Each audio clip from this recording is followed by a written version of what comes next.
Well.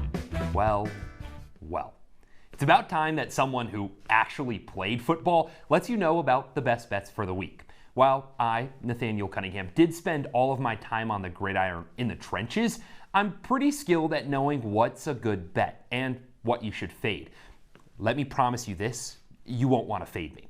That's unlike last week though, because if you've been following BTB, you'll know our good friend from across the pond, Nick Whaley, fell right into the Atlantic. Oh my goodness, Nick. 3-6, you're losing $40. You came up here, you were talking all this smack that you were going to go out and decide, oh, you're going to show all of these Americans who really knows football? We should probably stick to that fake football. All right, stick over across the pond.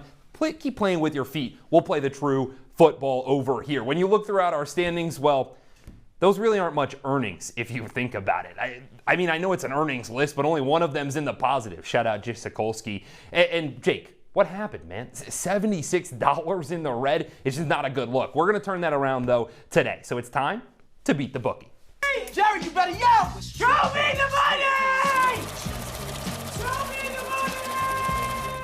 They say the ACC is the all-chaos conference that could see 3 college football playoff teams or none. So number 22 Pittsburgh, who is in a 4-way tie for the top of the ACC, should want any win imaginable, especially when there's a top 10 team in Notre Dame coming to town. But if you ask Pat Narduzzi, he doesn't care if the Panthers lose by 100 because the Fighting Irish aren't an ACC squad.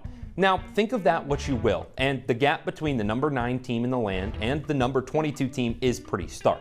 But if Notre Dame gets out to a quick start, which I think they will, Pitt may just turn over. So give me $10 on the Fighting Irish fending off the Panthers by more than 2 scores. Down south in Tuscaloosa, Oklahoma looks to prove to the country that they deserve to be a top 10 squad against the big bad boys of Alabama. The issue is that outside of a flat performance against Florida State, Kalen DeBoer and company have been nothing short of perfect. The Crimson Tide ended Georgia's 33-game home win streak, halted Vanderbilt in their tracks, and wiped the floor with Tennessee. All ranked squads, by the way. Compare that to the Sooners against top 25 squads, and they have not beaten one higher than them since 2023 and barely snuck by Tennessee, Michigan, and Auburn. So put $10 on the Tide to cover. Roll, Tide, roll. 5 hours east on I-20, Texas marches to Athens looking to make it a long day for Georgia. While the Bulldogs are arguably the most consistent team in the country over the last 5 seasons, UGA looks very limited in 2025. The killer instinct that has been known for a Bulldog squad has fallen flat in the most competitive year of SEC football ever. On the flip side, people have hopped off the Arch Manning hype train, and I'm one of those. But while the Longhorns have had some questionable performances all year long, as the season has progressed, this team has improved. So while I don't think Texas gets it done against Georgia, I do think they cover the spread, and you can give me $10 on that. So I just gave you my picks for the best picks of the week, but let's see what the C-suite thinks. They completely disagree with me on 2 of the 3. I don't know what they're talking about. I know they had a big week last week. They went 3-0, blah, blah, blah. We agree on the Notre Dame pick, but the rest of that, it just doesn't make sense. I think Alabama's too good, and Texas, they could pull it out of nowhere. But it's time to get into my best bets of the week. Let's get out of all this Power 4 stuff and head to the group of 5. With at least one group of 5 school making the college football playoff, all year long it looked like Navy would be that squad. Then a couple of losses fell on the midshipmen's lap, and the Bulls of South Florida capitalized into the top 25. While both Navy and USF have offenses that average over 30 points per game, with the Bulls having the 5th best scoring offense in the nation, you could see a slugfest. But I don't think so. The group of 5 is built on grit, toughness, and it brings a type of football that brings a lot of scrappiness. So give me this one to go under 64.5 points, and you could put $10 on that. Over to the Big Blue. Michigan has been one of the weirdest teams in college football. They're consistently in the top 25, but they haven't beaten an opponent by more than 17 points all season long. Bryce Underwood has been decent, but not stellar. Northwestern, on the other hand, has been the definition of mid. A 5-4 record doesn't pop off the page, but the Wildcats' only tough losses have been to number 8 Oregon and number 17 Southern California.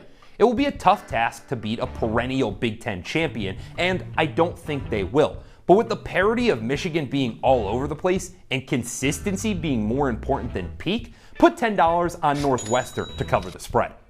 Back to the group of 5 we go, and James Madison, the other squad in contention for the college football playoff, has dominated the Sun Belt. But it's the Sun Belt. So even with a conference filled with mediocrity, the Dukes can't blow teams out of the water. While Appalachian State is one of those squads in the Sun Belt that struggled, to say the least, they've looked competitive in every game they've played. Add on that, the Mountaineers' new QB, A.J. Swan, looks to sling the ball 50 times a game. App State will go as far as Swan takes them.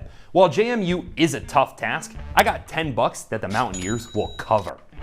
Back to that all-chaos conference I was talking about, if I told you that Virginia was the squad to beat after Week 10, you'd probably say you're crazy. And if I also said to you the Duke Blue Devils, yeah, that basketball school, had one of the best offenses in the country, you may say, get this guy off my screen. But that was the case 14 days ago. Remember, I said it was the all-chaos conference. Anyways, Duke wants a chance at a conference title with an elite offense, but the Cavaliers have a better defense. And you know that old saying, defense wins championships. So take $10 and throw it on the 19th ranked team in the country to win outright. Now let's head to a new-look Big 12. Arizona hits the road to take on 25th ranked Cincinnati for the first time in program history. While the Bearcats blew out Northwestern State 70-0 this season, they have been dominant over teams they should beat all year. The ground hasn't been pretty though. Cincinnati gives up over 150 rushing yards per game, and the Wildcats have the reigning Big 12 Offensive Player of the Week, running back Quincy Craig.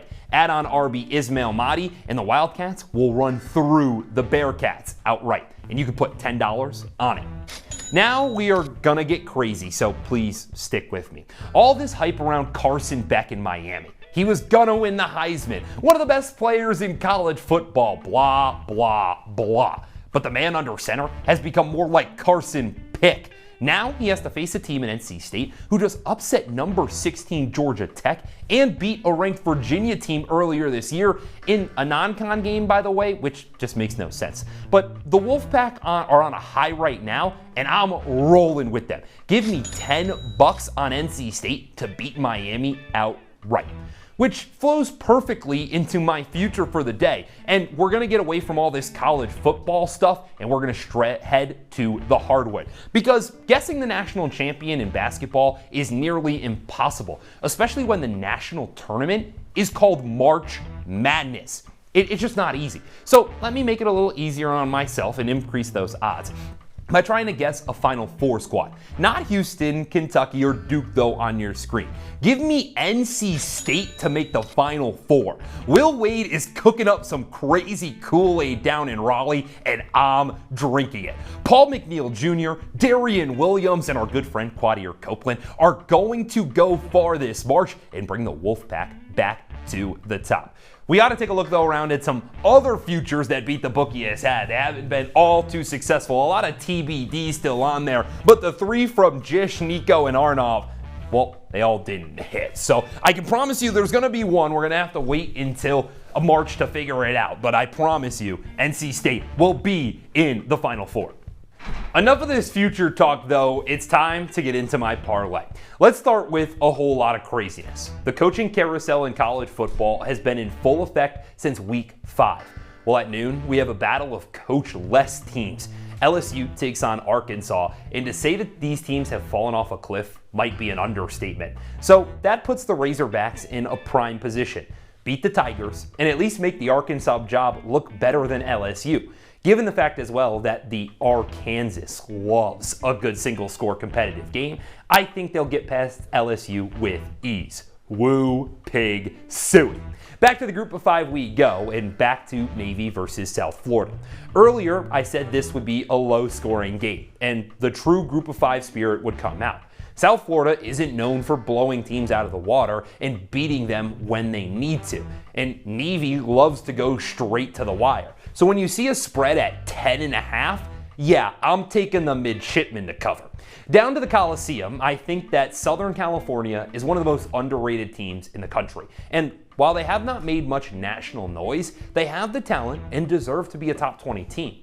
However, remember when I talked about nitty and gritty? Well, when you look that up in the dictionary, Iowa pops up. They may not score touchdowns, or really points for that fact, but they will go on 8-minute drives and make you earn it. I think they'll do that again against this USC team and cover the spread once more. Then to the #1 team in the country. We can't have a betting game without the Ohio State University.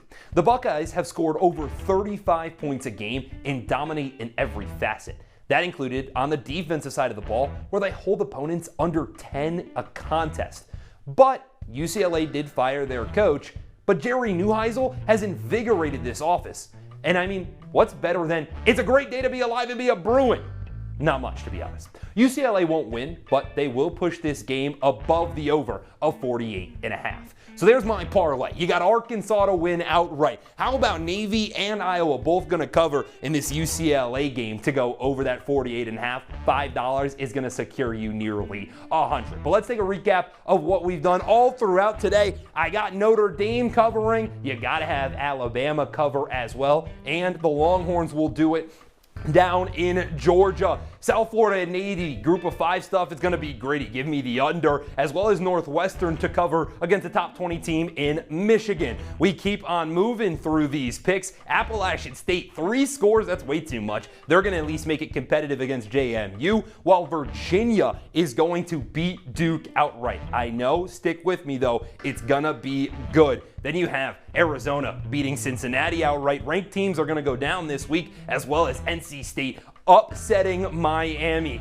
That one, probably the craziest one of the day, but it will happen. And then you see that future down there at the end. We go to hoops for a little bit. NC State men's basketball, they're making the Final Four. Will Wade is cooking something up down in Raleigh. But that's been enough for this week's episode of Beat the Bookie. It's been a whole ton of fun, and at least we know this week we're gonna make some money, because this show needs to see something in the green with how much red they've seen over the last couple weeks. A huge thank you to our producers, Adam Hipsky and Griffin Bloomstein. I've been Nathaniel Cunningham.